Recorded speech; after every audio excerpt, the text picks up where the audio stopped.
আজকে যে বিষয়টা নিয়ে পড়াবো তোমাদেরকে সেটা হচ্ছে চতুর্ভুজ।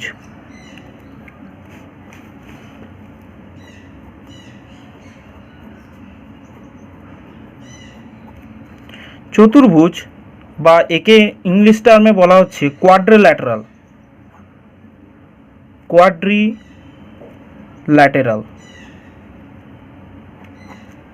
কোয়াড কথাটার মানে কি?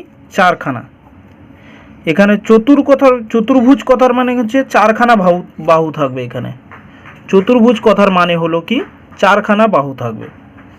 এবার আসি সংজ্ঞায় চলে আসি। চারটি রেখাংশ দ্বারা সীমাবদ্ধ সমতলিক ক্ষেত্রকে চতুর্ভুজ বলা হচ্ছে। তাহলে আমরা যদি ছবিটা প্রথমে দেখি, তাহলে এরকম ছবি হচ্ছে এই ছবি। এখানে এ বি সি ডি চারটি রেখা দ্বারা সীমাবদ্ধ একটা সমতলিক ক্ষেত্র। সমতলিক কেন বলা হচ্ছে? আগের দিন ত্রিভুজ তোমাদের পড়ানোর সময় বলেছিলাম যে একটা সমতলের পর এই ছবিগুলো আঁকা হচ্ছে বলে একে সমতলিক বলা হচ্ছে, আর চারটি রেখা দ্বারা এটা সীমাবদ্ধ হচ্ছে। তাহলে সংজ্ঞায় আমি যদি চলে আসি, প্রথমে চারটি রেখাংশ দ্বারা সীমাবদ্ধ সমতলিক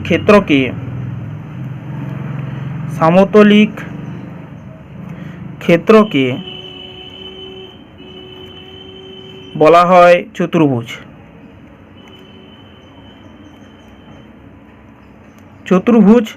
বা অপর ইংলিশ টার্মে কোয়াড্রিল্যাটারাল। তাহলে এখানে চারখানা শীর্ষবিন্দু থাকে এ বি সি ডি। তাহলে কি হলো? প্রথমে ডেফিনেশনটা বলে দিলাম তোমাদেরকে। তারপরের ব্যাপার হচ্ছে এ বি সি ডি হলো চারখানা শীর্ষবিন্দু বলা হচ্ছে, vertex. A B C D হলো চারটি শীর্ষবিন্দু। তাহলে একে আমরা কি বলছি? ভার্টেক্স বলা হচ্ছে। তাহলে এদেরকে ভার্টেক্স বলছি। তার মানে এগুলো সবগুলো হচ্ছে একটা করে ভার্টেক্স বা শীর্ষবিন্দু বা কৌণিক বিন্দু বলা হচ্ছে, অ্যাঙ্গুলার পয়েন্ট। তাহলে এদেরকে আরেকটা নাম কি? অ্যাঙ্গুলার পয়েন্ট বলা হচ্ছে, অ্যাঙ্গুলার পয়েন্ট। বুঝতে পেরেছো? তাহলে এগুলো এ বি সি ডি তাহলে কি হলো? এক একটা করে অ্যাঙ্গুলার পয়েন্ট বলা হচ্ছে বা শীর্ষবিন্দু বলা হচ্ছে। তার মানে ত্রিভুজের মতো এখানেও অনেকগুলো অংশ আছে, সেই অংশের ব্যাপারে জানতে হবে। তাহলে বুঝতে পারছো এখানে কি কি দেখতে পাচ্ছ। এর মধ্যে এখানে যদি একটা চতুর্ভুজ এঁকে ফেলি, এখানে এরকম চতুর্ভুজ এঁকে ফেললাম, এ বি সি ডি। চতুর্ভুজ বলতে যে কোনো একটাকে বোঝাবে। তাহলে এটা যদি একটা চতুর্ভুজ হয়, তাহলে এ বি সি, তাহলে কতগুলো অংশ দেখতে পাচ্ছি দেখো। চারটি শীর্ষবিন্দু। তারপর 2 নম্বর হচ্ছে কি চারখানা বাহু পাচ্ছি, চারটি বাহু। 3 নম্বর হচ্ছে কি চারটি কোণ। তার মানে চারটি কোণ বলতে 4 অ্যাঙ্গেল, 4 সাইড, 4 ভার্টেক্স বা 4 অ্যাঙ্গুলার পয়েন্ট। তাহলে কি কি পেলাম টোটাল? তাহলে কতগুলো হলো? 12টি অংশ হলো। 4 3 4 গুণিতক 3, 3টে অংশ, 4টি করে, প্রত্যেকটা চারটে করে। তাহলে এটা তোমাদের প্রায় শর্ট কোশ্চেন হিসেবে আসে। 4 3 12টি অংশ। তাহলে হলো 4 3 12টি অংশ তোমরা দেখতে পেলে। এরপর আমরা চলে আসি বৈশিষ্ট্যে চলে আসি। তাহলে আমরা বৈশিষ্ট্যটা দেখে নেব। বৈশিষ্ট্য বা ক্যারেক্টারিস্টিক্স কী হবে? তাহলে বৈশিষ্ট্যটা দেখে নাও যে চতুর্ভুজের বৈশিষ্ট্যগুলো কি কি। 1 নম্বর হচ্ছে প্রতিটি চতুর্ভুজে 4টি বাহু থাকে। প্রতিটি চতুর্ভুজে 4টি বাহু, এটা তার অন্যতম বৈশিষ্ট্য। প্রতিটি চতুর্ভুজের 4টি বাহু। 2 নম্বর পয়েন্ট হচ্ছে 4টি কৌণিক বিন্দু। প্রতিটি চতুর্ভুজের 4টি, এগুলো সব বৈশিষ্ট্যের মধ্যেই পড়ে যাচ্ছে। কৌণিক বিন্দু, আর কোণ বলার সময় সবসময় মূর্ধন্য লিখবে, কয়কার মূর্ধন্য, দন্তন নয়, মূর্ধন্য। অনেকে তোমরা দন্তন লিখে দাও। এবার চতুর্ভুজের বিপরীত দুটি কৌণিক বিন্দুকে যুক্ত করলে যে সরলরেখা পাওয়া যায় তাকে চতুর্ভুজের কর্ণ বলা হচ্ছে। তাহলে চতুর্ভুজের কর্ণ কি সেটা একটু বলে দিই। এইটা হচ্ছে চতুর্ভুজের কর্ণ, এটা হলো চতুর্ভুজের কর্ণ। তাহলে এডি এসি বিডি হলো চতুর্ভুজে তাহলে কি হবে, চতুর্ভুজের দুটি কর্ণ থাকে, এটা একটা অন্যতম বৈশিষ্ট্য। চতুর্ভুজের দুটি কর্ণ থাকে। এবার তোমরা তোমাদের মতো করে বানিয়ে লিখতে পারো যে এখানে বি বিন্দু থেকে সি বিন্দু বিপরীত কৌণিক বিন্দুকে যোগ করলে যে রেখাগুলো পাওয়া যাচ্ছে সেগুলো হচ্ছে কৌণিক বিন্দু, এটা তার বৈশিষ্ট্যর মধ্যে পড়ে যাচ্ছে। সুতরাং এগুলোকে আলাদাভাবে সংজ্ঞা হিসেবেও আমরা লিখে ফেলতে পারি। তাহলে আমরা চলে আসি একটা আলাদা কর্ণের সংজ্ঞায় চলে আসি। কর্ণ কাকে বলে, চতুর্ভুজের কর্ণ কাকে বলে? ডায়াগোনাল কর্ণ। কর্ণ কেবলমাত্র চতুর্ভুজের ক্ষেত্রে থাকে, আর ত্রিভুজের ক্ষেত্রে কর্ণ থাকে না, এটা মনে রাখবে যে ত্রিভুজের ক্ষেত্রে কোনো রকমের কর্ণ থাকে না, চতুর্ভুজের ক্ষেত্রেই চতুর্ভুজ, পঞ্চভুজ, ষড়ভুজ এরকম ধরনের বিভিন্ন রকমের যে বহুবাহু বিশিষ্ট যত রকমের যে জ্যামিতিক সামতলিক চিত্র থাকে তাতেই কেবলমাত্র কর্ণ থাকে। ত্রিভুজের ক্ষেত্রে কর্ণ থাকে না। তাহলে কর্ণ বা যাকে বলা হচ্ছে ডায়াগোনাল, এটার ব্যাপারে তোমাদেরকে একটু জেনে নাও। ডায়াগোনাল কাকে বলছি? কোনো চতুর্ভুজের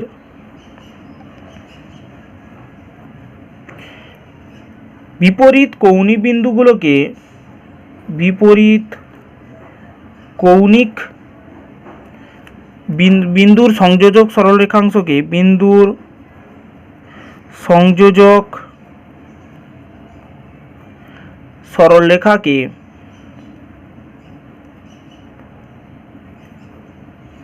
সরলরেখাকে বলা হয় চতুর্ভুজের কর্ণ।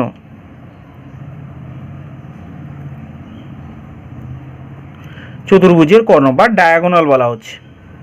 এবার চতুর্ভুজের অংশ বা পার্টস অফ, আমি তো এক্ষুনি বললাম যে 12টা অংশ থাকে, তাহলে তোমরা এটা পড়ে ফেলবে চতুর্ভুজের কর্ণটা। এর পরবর্তী আমরা চলে যাচ্ছি চতুর্ভুজের প্রকারভেদ। চতুর্ভুজের প্রকারভেদে চলে যাব আমরা, বা টাইপস অফ কোয়াড্রিল্যাটারাল। চতুর্ভুজের প্রকারভেদ, এখানে কোনো কোণ ভেদে বা বাহু ভেদে বলে কিছু থাকে না। এখানে সিম্পলি কয়েকটি 5টি ভাগে তোমাদের আরেকটা সংযোজন হয়েছে, সেটা তোমরা জানো, ঘুড়ি বলে একটা সংযোজন হয়েছে, কিন্তু অ্যাকচুয়ালি ওটা 5টাই হয়। নতুন একটা সংযোজন বলতে ওই ঘুড়ি, কাইট। তাহলে তোমরা এখানে আমরা লিখে ফেলতে পারো তোমরা। তাহলে প্রথমে আসছে সামান্তরিক, 2 নম্বর হচ্ছে আয়তক্ষেত্র, 3 নম্বর হচ্ছে বর্গক্ষেত্রকে বাঁকিয়ে ফেললে কি হচ্ছে, রম্বস। 5 নম্বর হচ্ছে ট্রাপিজিয়াম। ট্রাপিজিয়াম থেকে অনেকে সমদ্বিবাহু ট্রাপিজিয়ামকে আলাদা হিসেবে ধরে, কিন্তু ট্রাপিজিয়ামের আন্ডারেই পড়বে সমদ্বিবাহু ট্রাপিজিয়াম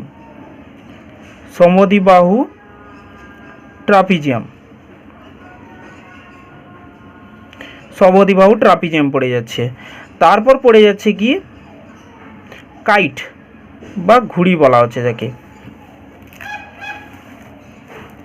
তাহলে আমরা পরপর সংজ্ঞাগুলোতে চলে যাব। সামান্তরিক, আয়তক্ষেত্র, বর্গক্ষেত্র, রম্বস, ট্রাপিজিয়াম, তারপর কাইট, এগুলোর আমরা পরবর্তী সংজ্ঞাগুলোতে চলে যাব।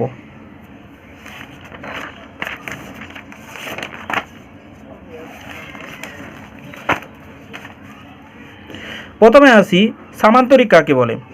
সামান্তরিকের ইংলিশ টার্মটা আমরা জেনে নেব। প্রথমে সামান্তরিকের ক্ষেত্রে তাকে বলা হচ্ছে প্যারালিলোগ্রাম।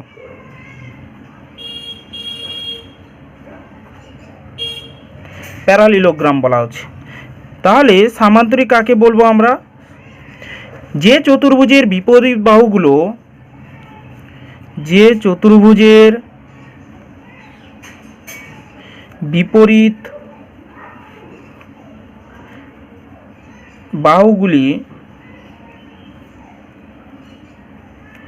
পরস্পরের সঙ্গে সমান্তরাল, পরস্পরের সমান্তরাল,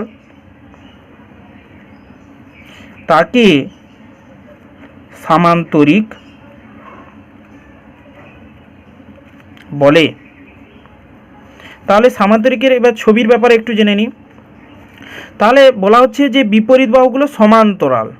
তাহলে আমরা যদি এইভাবে এঁকে ফেলি, দেখো এই বাহুটা এই বাহুর সঙ্গে সমান্তরাল, এই বাহুটা এই বাহুর সঙ্গে সমান্তরাল, তাহলে এ বি সি ডি। তাহলে দেখতেই পাচ্ছ যে এ বি সি ডি তাহলে একটা কি হচ্ছে, একটা সামান্তরিক হচ্ছে। তাহলে আমরা এখানে থেকেই লিখে ফেলতে পারি যে বিপরীত বাহুগুলো সমান্তরাল।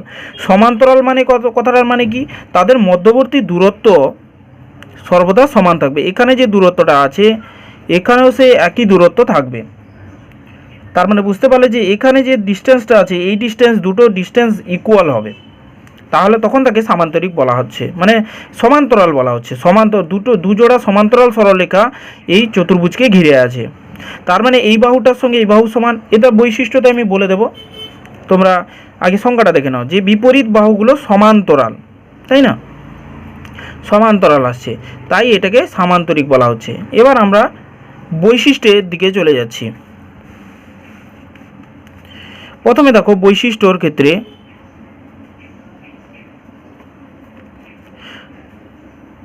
বৈশিষ্ট্য কি বলছে।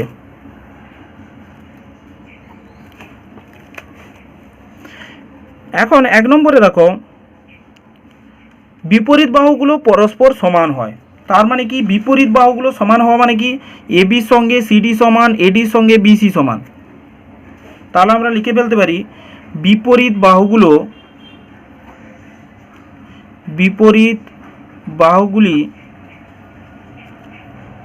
পরস্পর সমান। বিপরীত বাহুগুলি পরস্পর সমান হয়। 2 নম্বর পয়েন্ট হিসেবে লিখতে পারো বিপরীত কোণগুলো পরস্পর সমান। তার মানে এই যে কোণটা দেখতে পাচ্ছ এই কোণটা এই কোণের সঙ্গে সমান, আবার এই কোণটা এই কোণের সঙ্গে সমান। বিপরীত কোণগুলো পরস্পরের সঙ্গে সমান হবে। বিপরীত কোণগুলি পরস্পরের সমান।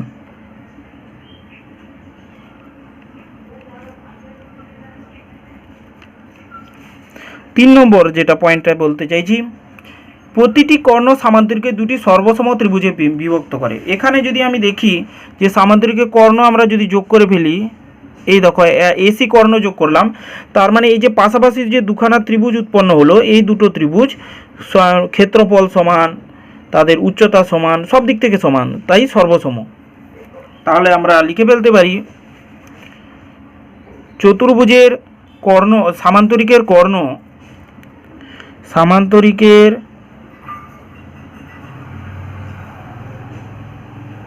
প্রতিটি কর্ণ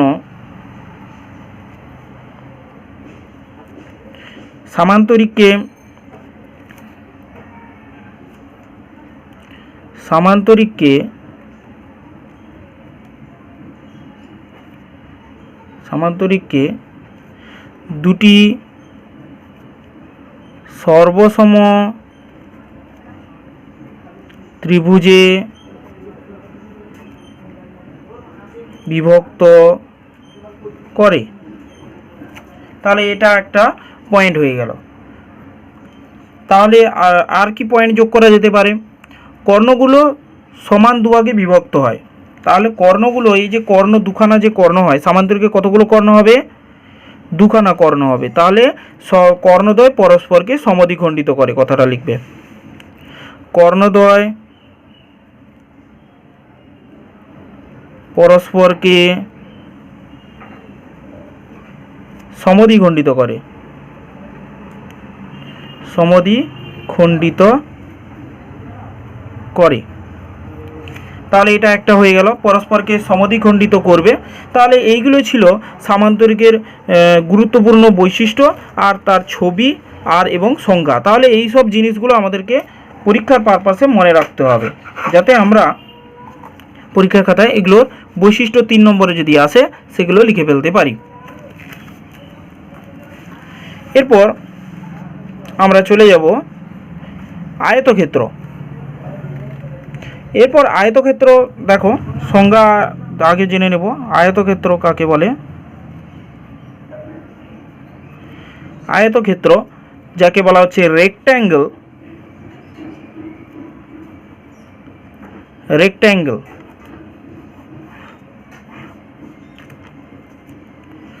তাহলে যে চতুর্ভুজের বিপরীত বাহুদ্বয় পরস্পর সমান এবং প্রতিটি কোণ সমকোণ, যে চতুর্ভুজের বিপরীত বাহুদ্বয় পরস্পর সমান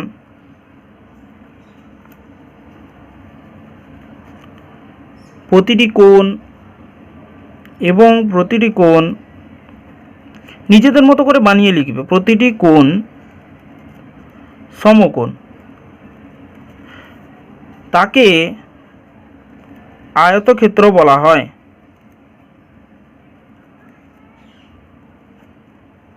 তাকে কি বলা হচ্ছে? আয়তক্ষেত্র বলা হচ্ছে বা রেক্ট্যাঙ্গেল বলা হচ্ছে। এরপর আমরা রেক্ট্যাঙ্গেলের বৈশিষ্ট্যগুলো বা ছবি এবং বৈশিষ্ট্যগুলো দেখে নিচ্ছি। তার মানে বুঝতেই পেলে চতুর্ভুজের বিপরীত বাহুদ্বয় পরস্পর সমান হচ্ছে এবং প্রতিটি কোণ 90 ডিগ্রি হচ্ছে। তাহলে আমরা দেখে নিই। আমরা আয়তক্ষেত্র ব্যাপারে অনেক ছোটোবেলা থেকেই শিখে আসছি।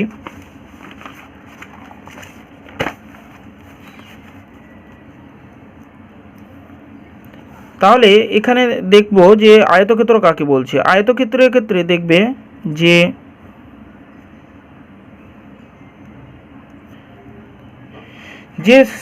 এখানে প্রত্যেকটি কোণের মান 90 ডিগ্রি। এটা 90 ডিগ্রি চিহ্ন, বুঝতে পেরেছো তো? 90 ডিগ্রি নামকরণ করবে পুরো ঘড়ির কাঁটার বিপরীত দিকে, এ বি সি ডি, সবসময় ঘড়ির কাঁটার বিপরীতমুখী নামকরণ করবে। ঘড়ির কাঁটা তো এই যেদিকে ঘোরে এটা ঠিক তার অপোজিট দিকে ঘুরছে, দেখতে পাচ্ছ? ঘড়ির কাঁটা ঘোরে কোন দিকে? যে ঘড়ি তোমরা দেখেছ, ঘড়ির কাঁটা যে থাকে সে সবসময় এই বরাবর ঘোরে। আমাদের জ্যামিতিক চিত্রের নামকরণ হবে ঠিক তার উল্টো দিক বরাবর। ঘড়ির কাঁটা যেদিকে ঘুরছে আমাদের নামকরণ হচ্ছে দেখো উল্টো দিক বরাবর হচ্ছে। সবসময় এইভাবে এই রুলসটা ফলো করার চেষ্টা করবে। এবার আমরা ছবিটা দেখে নিলাম যে প্রতিটা এই বাহুটার সঙ্গে এই বাহু সমান হবে, এই বাহুটার সঙ্গে এই বাহু সমান হচ্ছে। এবার আমি বৈশিষ্ট্যগুলো বলে দিই যে বৈশিষ্ট্যগুলো কি আসবে। বিপরীত বাহুগুলো পরস্পর সমান হবে। তাহলে দেখতেই পাচ্ছ প্রথম পয়েন্ট এটাই হয়ে গেল বৈশিষ্ট্যের মধ্যে। বিপরীত বাহুগুলো পরস্পর সমান, বিপরীত বাহুগুলি পরস্পর সমান।